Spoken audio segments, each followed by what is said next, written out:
Welcome to online school. कैसे हैं आप लोग। इस चैनल पे हम लोग क्लास 6 से लेकर 12 तक के सारे सब्जेक्ट की एनसीईआरटी को कवर कर रहे हैं, तो बने रहिए इस जर्नी में हमारे साथ। आज हम लोग क्लास 6 की साइंस की एनसीईआरटी टेक्स्ट बुक लेकर आए हैं, जिसका चैप्टर 1 आज डिस्कस करेंगे आप लोग के साथ, जिसका टॉपिक है फूड, यानी कि भोजन। Where does it come from, कहाँ से आता है, इंटरेस्टिंग टॉपिक है। साथ ही साथ इसमें हमें ये सीखने को मिलेगा कि भोजन के कितने प्रकार होते हैं, उस भोजन को बनाने में क्या क्या सामग्री इस्तेमाल होती है, वो सामग्री जो इस्तेमाल होती है वो कहाँ से आती है, जीव जंतु जो खाते हैं वो उनका खाने का बिहेवियर, वो कैसा खाते हैं, उसके बारे में हम जानेंगे। कुछ इंटरेस्टिंग टॉपिक्स हैं जैसे कि हमको सीखने को मिलेंगे इसमें, जैसे ingredients, edible, nectar, sprout, herbivores, carnivorous, omnivorous. तो जो बच्चे इन टर्म्स को पहले से ही जानते हैं वो थोड़ा पेशेंस बनाएं और उसको रिवाइज़ करने की कोशिश करें, और जिन जो अभी नए नए हैं जो बिल्कुल सीख रहे हैं तो वो बेसिकली इन चीज़ों पे ध्यान देंगे। तो शुरुआत करते हैं अपने पहले पैरा से। इस पैरा में बेसिकली क्वेश्चन पूछा जा रहा है कि आज आपने क्या खाया है, कल आपने क्या खाया था, आपके फ्रेंड्स ने क्या खाया है। इस क्वेश्चन को पूछने का बेसिकली ऑब्जेक्टिव यही है कि हम आगे बढ़ सकें अपनी एक्टिविटी की तरफ। जो एक्टिविटी हमें बताती है कि आप क्लास के अपने किसी भी एक स्टूडेंट का नाम नोट कर लीजिए, जैसे कि मैंने यहाँ सेव कर रखा है अभिषेक। ऐसे ही आप कोई भी स्टूडेंट का नाम ले सकते हैं। इन तीनों ब्लॉक्स में आपको भरना है और उसके आगे उससे पूछना है कि कल उसने क्या खाया था या उसका फेवरेट फूड क्या है। तो जैसे मैंने उसका फेवरेट फूड खीर लिखा हुआ है, तो आगे इसी की बेसिस पे हम आगे भी डिस्कस करेंगे। पूरा डिस्कशन इसी के बेसिस पे होगा, टेबल टू टेबल ये वेरी करेगा, तो आप इसको लेके चल सकते हैं। अब हम आते हैं मेन चीज़, अपना फर्स्ट टॉपिक इंग्रेडिएंट्स पे। इंग्रेडिएंट्स क्या होते हैं? तो इंग्रेडिएंट्स बेसिकली किसी भी रेसिपी को बनाने के लिए जो बेसिक सामान हम लोगों को जो है ज़रूरत होती है उनको इंग्रेडिएंट्स कहते हैं। जैसे कि अगर हमें बॉइल्ड राइस बनाना है, तो बॉइल्ड राइस बनाने के लिए हमको सबसे पहले तो राइस चाहिए, उसके बाद वाटर चाहिए। फिर इन दोनों को जब बॉईल करेंगे तो ये जो है बॉइल्ड राइस में तब्दील हो जाएगा। इसका मतलब ये है कि जो इंग्रेडिएंट यूज़ हुआ बॉइल्ड राइस बनाने के लिए वो हुआ चावल और पानी। ऐसे ही वेजिटेबल्स करी बनाने के लिए हमें, जैसे इसमें दो इंग्रेडिएंट्स यूज़ हुए, वेजिटेबल करी बनाने के लिए हमें कई इंग्रेडिएंट्स इस्तेमाल करने पड़ेंगे, जैसे कि वेजिटेबल्स, आपका नमक हो गया, मसाले हो गए, तेल हो गया, और बहुत सारे इंग्रेडिएंट्स और भी लगेंगे। अब एक्टिविटी 2 देखते हैं। एक्टिविटी 2 क्या कह रहा है? एक्टिविटी 2 बेसिकली यही कह रहा है कि जो इंग्रेडिएंट्स यूज़ होंगे किसी चीज़ पर्टिकुलर डिश को बनाने के लिए उसके बारे में डिस्कस करिए। जैसे कि हमने पहले डिस्कस किया हुआ था कि खीर, जो मैंने मेरे फ्रेंड का बताया था कि फेवरेट है, तो इस खीर को बनाने के लिए कौन कौन से इंग्रेडिएंट्स इस्तेमाल होंगे? सबसे पहला मिल्क, राइस, शुगर, एट्सेट्रा, और बहुत सारे हैं। इसके बारे में भी हम डिस्कस करेंगे आगे टेबल्स में। चलते हैं अपने नेक्स्ट पेज पे। नेक्स्ट पेज पे जाने से पहले मैं बता दूं कि ये पिक्चर किस लिए दिया हुआ है। ये पिक्चर दिया हुआ है जो खाना स्टेट से स्टेट वेरी करता है उसके बारे में। अब जैसे कि ये इडली सांभर है। इडली सांभर तमिलनाडु में बहुत फेमस है, बहुत पसंद किया जाता है। उसी तरीके से ये फ़िश आप बेसिकली अपने ईस्टर्न रीजन्स में चले जाइए, जैसे कि वेस्ट बंगाल हो गया, आंध्र प्रदेश हो गया, इन सब रीजन्स में फ़िश बहुत पसंद किया जाता है। और आपका ये केरला में चिकन करी। तो ये डिफरेंट स्टेट्स में डिफरेंट डिफरेंट लोगों की चॉइस होती है। जिस प्रकार से, जैसे कि इसमें बताया भी गया है कि अपना कोई फ्रेंड हो जो स्टेट उसका अलग हो, उसकी क्या खाने की हैबिट है उसको भी आप मेंशन करिए इसमें, तो देख लीजिएगा। अब नेक्स्ट पेज पे चलते हैं। तो हमने क्या देखा कि जो हमने ऊपर इंग्रेडिएंट्स लिखे थे उसमें से कुछ कॉमन थे, कुछ डिफरेंट भी थे। इसके बारे में आप अपनी क्लास में डिस्कस कर सकते हैं। तो हमने यही सीखा कि इंग्रेडिएंट्स कॉमन या डिफरेंट हो सकते हैं। अब नेक्स्ट हेडिंग देखते हैं अपनी, फूड मटेरियल्स एंड सोर्सेस, कहाँ से आते हैं ये। अब जो ऊपर इंग्रेडिएंट्स की हमने लिस्ट बनाई हुई थी ये वाली, तो इसमें देखिए जो इंग्रेडिएंट्स लिखे हैं इसके बारे में डिस्कशन होगा कि ये कहाँ से आए हुए हैं। अब नीचे चले आते हैं, देखते हैं। सबसे पहला जैसे वेजिटेबल्स हो गया, फ्रूट्स हो गया, ये फ्रूट्स हो गए, और ये आपके ये पल्सेस हो गई, ये सब क्या है? ये सब प्लांट से है। और यही हम बात करें एग्स की, मिल्क की, तो ये सब किस सोर्स से आते हैं? एनिमल सोर्स से। जैसे मिल्क हो गया, एग हो गया, मीट हो गया, ये सब एनिमल सोर्स है।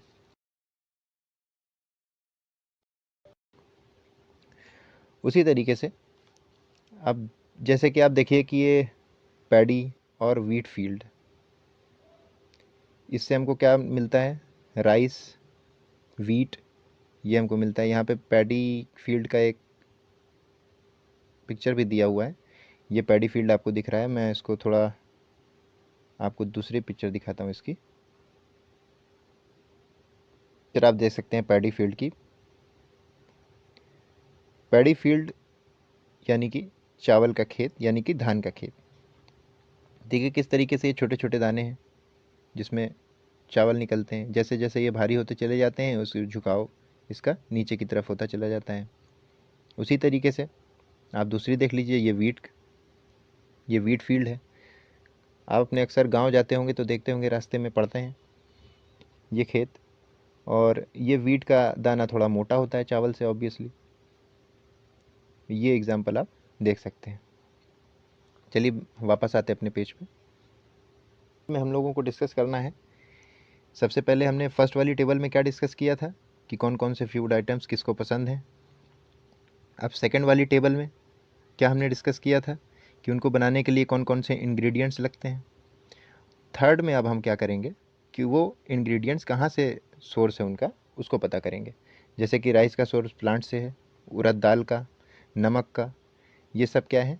वाटर का। ये नमक और वाटर तो एक ही सोर्स हो गया जो कि नेचुरल है, ठीक। और ये राइस और उड़द की दाल ये प्लांट सोर्स है। ऐसे ही चिकन एनिमल सोर्स है, मसाले आपका प्लांट सोर्स है, ऑयल आपका प्लांट सोर्स है, घी आपका एनिमल सोर्स है, वाटर आपका नेचुरल सोर्स है, मिल्क, राइस, शुगर, ये सब अलग अलग सोर्सेज हैं इनके। इसी के बारे में हमें टेबल नंबर 3 में डिस्कस किया है हमने। अब आगे बढ़ते हैं नेक्स्ट पेज पे अपने। यहाँ पे देखिए, यहाँ पे हम लोग को बता रहे हैं कि ये प्लांट्स और एनिमल्स ये किसी न किसी तरीके से हमारे प्रोवाइडर्स हैं। तो इसके बारे में हम लोग ने बहुत चर्चा कर ली। आगे नेक्स्ट हेडिंग आते हैं, plants, parts and animal product as food. क्या हम प्लांट्स के सारे पार्ट्स को खा लेते हैं? ऐसा तो है नहीं।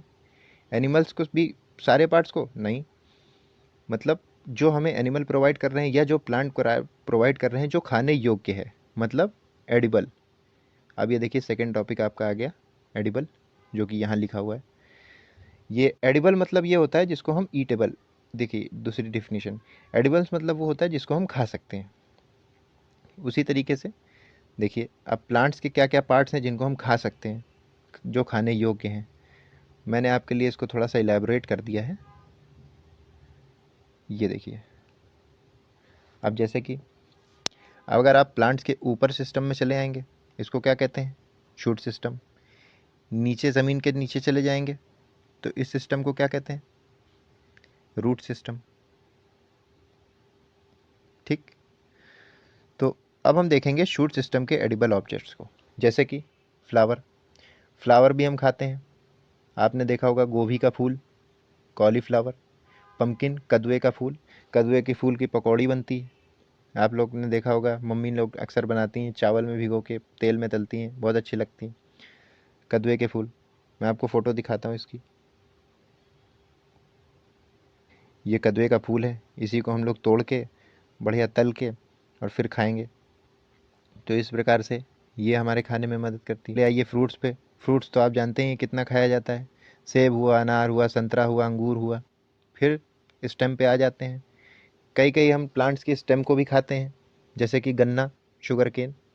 गन्ना वो स्टेम ही रहता है, ऐसे खड़ा होता है, उस पर लीफ होती हैं। तो ये आपके स्टेम का एग्जाम्पल हो गया। लीफ जैसे कि धनिया, पालक, सबका साग खाते हैं ना, तो ये लीफ खा रहे हैं हम प्लांट्स की। फ्रूट्स देख लिया, फ्लावर्स देख लिया, लीव्स देख लिया। अब आते हैं बड्स पे। ब्रोकली एक देखा होगा आपने, हरा हरा होता है, ये एग्जाम्पल है आपके बड का। अब थोड़ा और नीचे चले आइए, अब आपके रूट्स पे आ जाइए। हम बहुत सारी रूट्स खाते हैं। सबसे पहले देख लीजिए गाजर, मूली, चुकंदर, ये सब कुछ एग्जाम्पल हैं रूट्स के जिनको हम खाते हैं, जो ज़मीन के अंदर पैदा होती हैं। अब टॉपिक के आगे बढ़ते हैं। एडिबल के बारे में आपने जान लिया, जो खाने योग्य हो उसको एडिबल कहते हैं। अब ये देखिए कि बनाना प्लांट के बारे में बात कर रहे हैं। बनाना प्लांट के बारे में बात कर रहे हैं और पूछ रहे हैं कि आप क्या बता सकते हैं कि बनाना प्लांट में क्या क्या चीज़ खाने योग्य है। तो ऑब्वियसली आप लोग जानते होंगे कि बनाना कच्चा और पक्का दोनों खाया जाता है। कच्चे वाले की सब्ज़ी बनती है, पका हुआ ऐसे ही खा लेते हैं हम लोग। उसके साथ साथ आपको ये भी ध्यान रखना है कि उसके कई ऑब्जेक्ट होते हैं खाने लायक। अब जैसे मैं आपको एक पिक्चर दिखाता हूँ, ये इस पिक्चर में बताया गया है। देखिए जो बी है, जो ये आपका बी पार्ट है, इसमें जो आप स्टेम को, ये स्टेम है, इसको इसे छीलते चले जाइए, छीलते चले जाइए, जो बीज का पार्ट होता है एकदम एकदम बीज का मिडिल पार्ट, उसमें ये पाया जाता है। इसको हम खा सकते हैं, बहुत सॉफ्ट होता है, इसको हम खा सकते हैं, तो ये एडिबल हुआ। दूसरा, इसके फ्लावर को भी हम खा सकते हैं, बनाना के फ्लावर को भी हम खा सकते हैं। और तीसरा, पत्ती को नहीं खा सकते हैं, पत्ती में खा सकते हैं। पत्ती को एज अ प्लेट हम इस्तेमाल कर सकते हैं। क्यों? क्योंकि ये बहुत अच्छा एंटीऑक्सीडेंट होता है, बहुत ही अच्छा एंटीऑक्सीडेंट होता है। अब पूछिएगा एंटीऑक्सीडेंट होता है तो इससे क्या फ़ायदा? तो ये बीमारियां जैसे डायबिटीज़ और आपकी हार्ट डिजीज़, इन सब को टैकल करने में थोड़ा बहुत मदद करता है इस पे रखा हुआ खाना, क्योंकि ये कुछ ना कुछ अपना कंट्रीब्यूट कर देता है उस खाने में। और जो भी रेडिकल से होने वाली बीमारियां हैं, ये आगे आप चल के समझेंगे नेक्स्ट एनसीईआरटीज़ में। जो भी रेडिकल्स से होने वाली बीमारियां हैं, उन सब में ये एंटीऑक्सीडेंट मदद करता है। चलिए बैक टू पेज। ये पहेली है, एक लड़की है, इसके मन में एक सवाल आ रहा है कि क्या प्लांट और एनिमल सोर्सेस के अलावा भी कुछ और भी एडिबल है हमारे लिए, कुछ और भी हम खा सकते हैं, कोई और भी सोर्स है? तो इसके लिए अगले पेज पे डिस्कशन है, बहुत लंबा चौड़ा डिस्कशन है। तो सबसे पहले तो यहाँ पे एक वार्निंग दी हुई है कि हमें किसी भी प्लांट को टेस्ट नहीं करना चाहिए जो अननोन हो हमारे लिए, जिसको हम जानते ना हो, जिसके बारे में हमने पढ़ा ना हो, उसको सबसे पहले तो टच ही नहीं करना चाहिए, खाने की तो दूर की बात। अब देखिए एक्टिविटी नंबर 4 पर आते हैं। एक्टिविटी 4 हमसे क्या कह रही है? Identify these a list the food item and plant parts as shown in table 1.4। Table 1.4 में, अच्छा ये पुरानी ही एक्टिविटी है, ये दोबारा दोहराने के लिए कह रहे हैं कि ये आपके फूड आइटम हो गए, इसके इंग्रेडिएंट्स और सोर्स के बारे में पता करिए, प्लांट पार्ट कहाँ से लिया गया है उसके बारे में पता करिए। तो ये सब हम लोग ऊपर ऑलरेडी डिस्कस कर चुके हैं। तो आगे बढ़ते हैं, सीधे एक्टिविटी 5 पर आते हैं। एक्टिविटी 5 बहुत इंटरेस्टिंग टॉपिक है। देखिए अब ये क्या कह रहे हैं कि आप कोई भी सीड ले लीजिए, जैसे मूंग हो गया, चना हो गया, जो भी जर्मिनेट करती हो बाद में। जर्मिनेट मतलब खुद को बढ़ाती हो। अभी जैसे कि आप थोड़ा सा क्वांटिटी ले लीजिए, मूंग दाल की ले लीजिए, माना आपने मूंग दाल, ये देखिए मूंग की दाल ये होती है। इसको आपने क्या किया, इसको आपने थोड़ा सा मूंग की दाल लिया, एक कटोरा लिया या ग्लास लिया, उसके अंदर आपने जो है भर के रख दिया पानी और मूंग की दाल को। और फिर एक दिन के बाद आप आके देखेंगे, उसको निकालेंगे, छानेंगे, और छानने के बाद फिर उसको एक कपड़े में लपेट के रख देंगे। अगर स्प्राउट नहीं आए उसमें तो अब फिर लपेट के रख देंगे। फिर जब वो कपड़ा खोलेंगे तो देखेंगे इसमें ये थ्रेड लाइक स्ट्रक्चर, ये देखिए आपको सफ़ेद सफ़ेद दिखाई दे रहा होगा। एक सेकंड जूम थोड़ा कर देता हूँ, इसे पिक्चर क्लियर नहीं है तो समझ में नहीं आ रहा होगा। तो ये देखिए, ये है छोटे छोटे से, ये निकल के आ जाते हैं। ये क्या है बेसिकली? इनको हम इंग्लिश में कहते हैं स्प्राउट्स, और हिंदी में इसी का मतलब है अंकुर। मैंने बगल में लिख दिया था पहले से ही, इसको क्या कहते हैं? अंकुर। तो ये स्प्राउटेड सीड्स हो जाते हैं, यानी अंकुरित बीज। अंकुरित बीज। ठीक, तो इसको खाइए, बहुत ही अच्छा होता है, सेहत के लिए बड़ा फ़ायदेमंद होता है। ऐसे ही चने में भी हो जाता है ये देखिए चना है, इसको भी हमने भिगो के रखा, कपड़े में लपेट के रखा, 1-2 दिन का इंतज़ार करने के बाद ये अंकुरित ये भी हो जाते हैं। अब हमारे पास टॉपिक अगला है नेक्टर। जल्दी जल्दी टॉपिक आपके ख़त्म हो रहे हैं, अच्छी बात है। अब ये आ गया नेक्टर, तो हम ये दूसरी फील्ड में कूद पड़े हैं। अब देखिए ये क्या कह रहा है, ये हनी के बारे में बात होने लगी यहाँ पे, हनी के बारे में बात होने लगी, बीज के बारे में बात होने लगी। तो सबसे पहले तो आप देख सकते हैं ये बी हाइव्स, मधुमक्खी के छत्ते आपने बहुत बार देखे होंगे, घर वाले नहीं, जो घर वाले होते हैं वो उसमें हनी नहीं होता है, ये बात आप ध्यान रखिएगा। वो मधुमक्खी नहीं होती है जो येलो येलो कलर की होती है घर में, वो मधुमक्खी नहीं होती। मधुमक्खी ये होती हैं, ये देखिए इनके बी हाइव्स देखिए, ये येलो कलर में होते हैं, वो वाइट कलर के होते हैं जो घर में लगे होते हैं, वो सिर्फ फॉर्म होता है और कुछ नहीं होता है। ये लोग नेक्टर क्या होता है, अब इसी के बारे में बताने जा रहा हूँ। नेक्टर क्या होता है, नेक्टर एक स्वीट जूस होता है जो कि फ्लावर्स में पाया जाता है। उसको ये बीज कलेक्ट करती हैं और कलेक्ट करके कहाँ रखती हैं, अपने इन छोटे छोटे सेल्स में रखती हैं, जो इनके बनाए हुए सेल्स होते हैं उसमें रखती हैं। देखिए ये छोटे छोटे आपको ऐसे ऐसे लग रहा होगा, ऐसे देखिए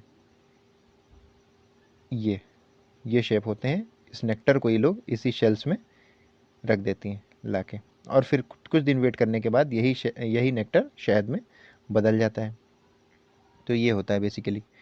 और हम क्या करते हैं, we collect the food stored by the bees as honey, हम लोग दूसरे की मेहनत को अपना कर लेते हैं, मतलब बेचारे वो ला ला के रखते हैं और हम लोग उसको देखते हैं जैसे, और वैसे ही हम तोड़ के शहद के रूप में इसको कंज्यूम कर लेते हैं। अब स्प्राउटेड आपने समझ लिया, नेक्टर आपने समझ लिया, अब आगे बढ़ते हैं। व्हाट डू एनिमल्स ईट, जानवर आखिर क्या खाते हैं। तो आपके पास घर में एक कैटल या पेट तो होगा ही खुद का, फिर वो चाहे कैटल के रूप में आपका बफेलो हो, पेट के रूप में आपका डॉग हो या कैट हो, और गोट आपका हो कैटल के रूप में। तो आपको मेक श्योर करना है कि वो खा क्या रहा है, क्या वो खा रहा है जो उसके लिए सही है कि नहीं सही है। सबसे पहले तो ये वार्निंग दी गई है यहाँ पे। उसके बाद बताया गया है कुछ जानवरों की आदतों के बारे में, जैसे कि पिजन यानी कबूतर, और ये आपका लिज़ार्ड हो गया, जैसे छिपकली है, ये स्मॉल इंसेक्ट्स खाती है, छोटे छोटे कीड़े मकोड़े आपने देखा होगा, बल्ब के बगल में बैठ जाती हैं और खाती चली जाती हैं। तो ये सब क्या है, ये सब कैटेगरी आगे हम लोग डिस्कस करेंगे कि ये क्यों होता है ऐसा। अब ये देखिए एक्टिविटी नंबर 6 आ गया। एक एक एक्टिविटी मैंने ऑलरेडी आप लोगों के लिए कर रखी है, आगे आप लोग करिएगा, क्योंकि अगर सब मैं कर दूंगा तो फिर आप कुछ नहीं करेंगे। तो ये देखिए कुछ लिस्ट है 1.5 में जो कि तैयार की गई है।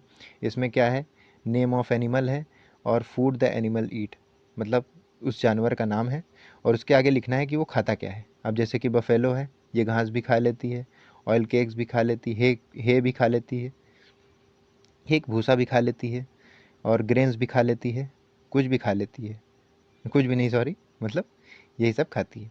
कैट्स, कैट क्या खाती है, छोटे जानवर जैसे कि चूहा वगैरह हो गया, चिड़िया हो गई छोटी, मिल्क भी पी लेती है ये। रैट, रैट क्या खाता है, फ्रूट्स भी खा लेता है, वेजिटेबल्स भी खा लेता है, मीट भी खा लेता है। तो ये सब हैबिट्स हैं। तो चलिए जल्दी से अब अपने लास्ट टॉपिक को भी ख़त्म कर लेते हैं। लास्ट टॉपिक हमारे पास कौन सा बचा है, 3 टॉपिक हैं, herbivores, carnivorous, omnivorous. Herbivores basically वो होते हैं जो सिर्फ प्लांट्स खाते हैं, कार्निवोरस जो सिर्फ एनिमल्स खाते हैं, और ओमनीवोरस जो दोनों खा लेते हैं। बस यही एक डिफिनीशन है और कोई डिफिनीशन नहीं। एक बार फिर से रिवाइज करेंगे। हार्बीवोरस वो होते हैं, वो एनिमल्स होते हैं जो सिर्फ प्लांट्स खाते हैं। कार्निवोरस वो एनिमल्स होते हैं जो सिर्फ अदर एनिमल्स खाते हैं जो उनसे छोटे होते हैं। ओमनीवोरस वो होते हैं जो दोनों लोग खा लेते हैं। ठीक, क्लियर हुआ। अब आगे बढ़ते हैं, देखते हैं। ये 1.6 टेबल दी गई है, उसमें हार्बीवोरस, कार्निवोरस, ओमनीवोरस एनिमल्स की लिस्ट बनानी है, जो कि मैंने एक बना रखी है पहले से ही। जैसे कि काऊ है आपका, ये हार्बीवोरस है। हॉर्स हॉर्नी हार्बीवोरस है। लॉयन आपका कार्निवोरस है। वुल्फ कार्निवोरस है। चिंपैंजी आपका ओमनीवोरस है, दोनों खा लेता है। डॉग भी आपका दोनों खा लेता है, कुछ भी दे दो। अब ये देखिए पहेली यहाँ पे फिर से आ गई। अब इनके मन में एक नया क्वेश्चन आया है कि ये बताइए कि जो आदमी है, इंसान, वो क्या है, वो किस कैटेगरी में आता है इन तीनों में से। तो हम लोग कह सकते हैं बेसिकली इन ओमनीवोरस, क्योंकि हाँ भाई इंसान है वो तो सब कुछ खा लेता है, दोनों खाता है वो। तो अब इस चैप्टर का सार क्या निकला, तो यहाँ पे कंक्लूजन दिया हुआ है कि हमें क्या करना चाहिए। हमारे लिए हिदायत है एक तरीके से कि हमें फूड को बर्बाद नहीं करना चाहिए, इतना जितना खा पाएँ उतना ही लेना चाहिए, और ये इंश्योर करना चाहिए कि हमारी कंट्री में उतना प्रोडक्शन हो कि हम लोगों की मदद कर सकें, जैसे कि आजकल बहुत क्राइसिस चल रहा है जैसे आप जानते ही हैं, और सबको ईज़िली अवेलेबल हो। ठीक, तो ये हमारा चैप्टर यहाँ पे ख़त्म होता है। नीचे समरीज़ और क्वेश्चन आंसर बचे हैं, वो मैं अगले नेक्स्ट वीडियो में कवर कर दूँगा। तब तक के लिए have a nice day. Thank you.